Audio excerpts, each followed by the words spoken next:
السلام عليكم ورحمة الله وبركاته أصحاب قيمها بدن وسلامتين مركزتو دنو دافيد كجوكتان كسو دوادا برنامجكينا dhacdooyin dabagalka inta badan barnaamijka waxaan kaga hadalnaa dhacdooyinka kaga baahantiina wax ka ogaantaan sidoo kale waxyaabaha taagan wixii hore u dhacay aan inta badan barnaamijkan kula fagornaa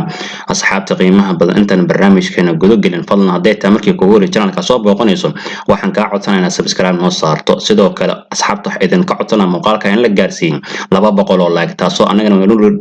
anagana way nagu dhiirgelinaysaa shaqada idin hayno sida daraadeed fadlan muuqaalkan like inoo saar inta badan asxaabta qiimaha badan barnaamijkeena waxaan kula fogari doonaa qodobada taagan sidoo kale qodobo aad u xasaasisan barnaamijkeena ku maqli doonta marka hore aan ku bilaawno arinta taagan ee shaaruqan wiilkiisa asxaabta qiimaha badan SRK wiilkiisa waa ninka lagu magacaabo Aryan Qana caafimaadkiisa waa laga deernaa sidoo kale marka hore waxaan ku bilaabi doonaa ninkan waxa lagu balansanaa 13 Oktoobar in maxkamadda lagu soo celiyo asxaabta qiimaha badan ninkan xalaytu wuxuu xabsi ku sidoo kale waxa loo diiday markale in damaanad lagu soo deeyay sida daraadeed maanta oo khamiis tahay ayaa maxkamadda lagu soo celin doonaa 14 Oktoobar daawadayaasha qiimaha badan Aryan Qan in ka badan 10 maalmood oo ninkan xabsi ku jira sidoo kale waxa ku dhigan qolyaha la dagaaltama daraagiska magaco loo soo gaabay NCB sida daraadeed marka la isku day la sameeyay ninka in damaanad lagu soo deeyay gabi ahaanba waa loo diiday sidoo kale daawadayaasha qiimaha badan ninkan dacwadiisa dhageysi waxay ka socotaa maxkamad ku taal dhankaasi Mumbai sidoo kale maxkamadda waxay codsatay in ninkan la soo gudbiyo dokumentiyada sidoo kale qolyaha NCB ay soo dadajiyaan ninkan cadeymaha ay ka hayaan sida daraadeed maxkamaddan waxay go'aamisay in Aryan Qan xabsi lagu sii hayo sida daraadeed daawadayaasha qiimaha badan arintan waxa mar kale ka niyajabay SRK wiilkiis oo rajeynaa in shalayto Arbaca in xabsi laga soo deyn doono sida daraadeed maanta oo khamiis ay tahay ay lagu soo laaban doonaa maxkamadda daawadayaasha qiimaha badan waliba waa 5 galabnimo dhankaas Hindi markii u tahay ayaa lagu soo laaban doonaa kiiskan wixii ka soo korna barnaamijyadeena dambe ay ku maqli doontaan isla qodobada Aryan Qan aan ka sii qabanaa asxaabta qiimaha badan Aryan Qan caafimaadkiisa waa laga soo deerinayaa sidoo kale ninkan aabihiisa waalidiintiisa qaasatan aabihiisa SRK dharbaaxa xooggan ay u geystay maadaama oo ninkan kiiska wiilkiis lagu haysta daraagiska ay dharbaaxa xooggan u geystay SRK asxaabta qiimaha badan wuxuu ka mid yahay jilayaasha ugu awoodda badan fanka sidoo kale wuxuu contract heshiis kula jira shirkado kala gedisan oo xayeysiin u sameeya sidoo kale ninkan shirkado badan ayaa kala laabteen xayeysiin u sameynta kula jira qandaraaska sidoo kale waxa lagu eedeeyay maadaama wiilkiisa kiis daraagis lagu haysto sidoo kale image-ka wajigiisa dhaawac ay soo gaartay sida daraadeed shirkado badan ayaa xayeysiinta kala laabteen sidoo kale ninkan daawadayaasha qiimaha badan Aryan Qan hooyadiisa guri qaan ayaa inta badan iska murugaysan sidoo kale ayadoo meelo badan oo public ku oynaysa ayaa la arkay maadaama dareemi karnaa hooyo wiilkeedu uu xiran yahay dhibaatada ay mari karto sida daraadeed ninkan Aryan Qan caafimaadkiisa waa laga soo deerinaya sidoo kale daawadayaasha qiimaha SRK waxa garab istaagan jilayaasha ugu awoodda badan fanka hawa noqday ninka magacaarka lagu magacaabo Salman Khan sidoo kale Hrithik Roshan sidoo kale Sunil Shetty sidoo kale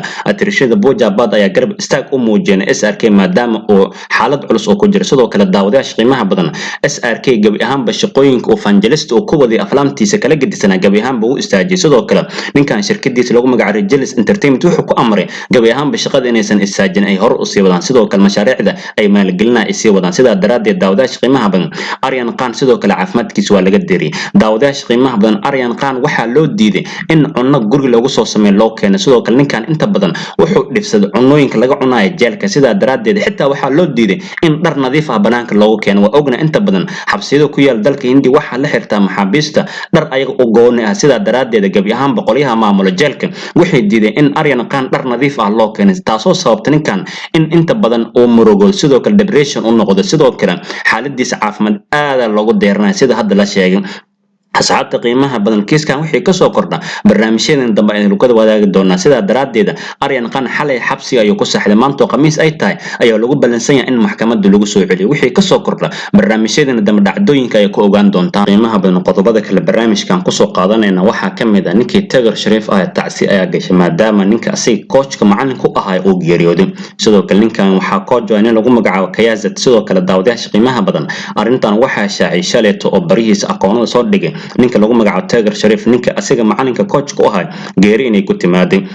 sidoo kale daawadayaasha qiimaha badan ninkan coachka geeriyooday inta badan jilayaasha ugu caansan fanka Hindiya ayuu inta badan coach gareyn jiray dhankaasi Bollywoodka marka laga soo tago Tigger Sharif jilayaal kale oo actor ay sidoo kale attention badan ayuu coach ahaa sidoo kale daawadayaasha qiimaha badan ninkan asbaabaha waxyaabaha geeridiisa sababay ilaa hadda shaaci maysan ka qaadin qoyskiisa sidoo kale asiga saaxiibadiisa ugu dhow wax war ah lagama hayo sida daraadeed ninka lagu magacaabo Tigger Sharif ayaa qoraal bartiisa soo dhigay ku sheegay inuu geeriyooday sidoo kale uu ku cadeeyay ninka lagu magacaabo KS inuu geeriyooday sida daraadeed ilaa hadda ninkan geeridiisa waxa sababtay lama oga markaana asxaabta qiimaha badan waxaan qodob idinka haynaa waxaa la soo daawacay 5 jilaa kamid ah shirkadda Bollywoodka kuwaas oo aan isticmaal wax loo yiraahdo alcoholada ama qamriga asxaabta qiimaha badan Bollywoodka jilayaal badan ayaa ka tirsan sidoo kale qaarna daraagiska iyo waxyaabaha alkamaanka guddoore ay isticmaalaan sidaawadayaasha qiimaha badan tan iyo markuu jigeeriyooday ninka lagu magacaabo Sushant Singh Rajput qolyaha loo yaqaan NCB oo inta badan daraagiska la dagaaltama ayaa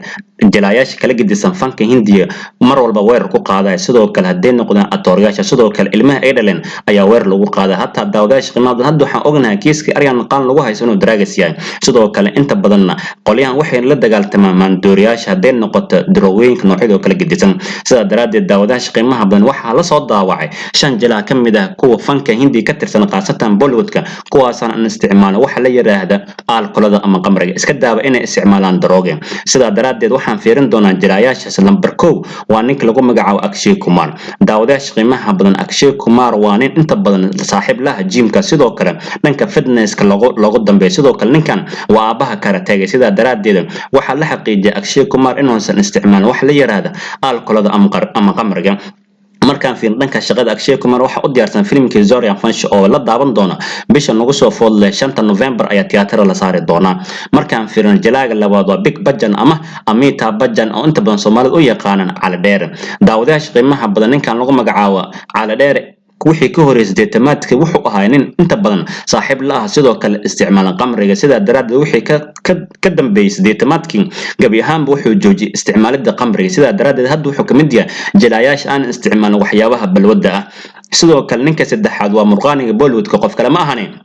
waa ninka lagu magacaabo John Abraham daawadayaasha qiimaha badan ninkan waa nin inta badan saaxiib la jirdhiska sidoo kale waxyaabaha iska daa alcoholada xitaa waxa la sheegay noloshiisa dhabta inuusan isticmaalin sigareedka sida daraadeed daawadayaasha qiimaha badan asna uu kamid yahay sidoo kale inta badan ninkan aan isaan waxa loo yaqaan murqaaniga Bollywoodka ayaa loo yaqaan jilaaga kala afraad waa ninka lagu magacaabo Abhishek Bachchan oo wiilka Cali Dheere sidoo kale daawadayaasha qiimaha badan ninkan waxa la xaqiijiyay waxyaabaha maanka dooriya ama alcoholada inuusan isticmaalin sidoo kale daawadayaasha ninkan wuxuu kamid yahay jilayaasha iskan qoynor socodka sidoo kale liiskan ayuu kamid yahay jilaaga ugu dambeeya waa ninka lagu magacaabo Siddharth Malhotra sidoo kale daawadayaasha qiimaha badan Siddharth Malhotra waa jilaa hadda banaankiisa ku dhacay sidoo kale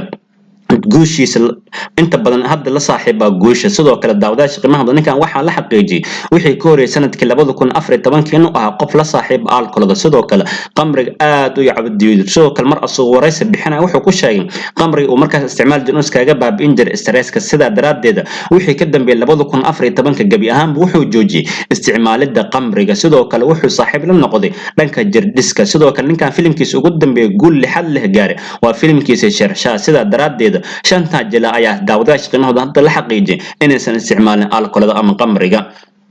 waxaa halkaas inagu dhan asxaabta qiimaha badan barnaamijkeena dhacdooyinka dabagalka fadlan qodobada barnaamijkan ku soo qaadano qodobka ku soo jeeta aragtada comment noogu reeb sidoo kale haddaad ka mid tahay saaxiibada hore noola joogay fadlan muuqaalkan share inoo dheh hadda channelka cusub tahay subscribe noo saar sidoo kale waxa idin ka codsanaa asxaabta qiimaha badan in muuqaalkan like la saar haddii la gaarsiin like gaar 200 waxa ugu balanna in barnaamijkan joogto aan ka dhigo intaan barnaamijkan barnaamij la mid la asxaabta qiimaha badan ku kulmeeno sidaas iyo amaana Allah assalaamu calaykum waraxmatullaahi wabarakaatuh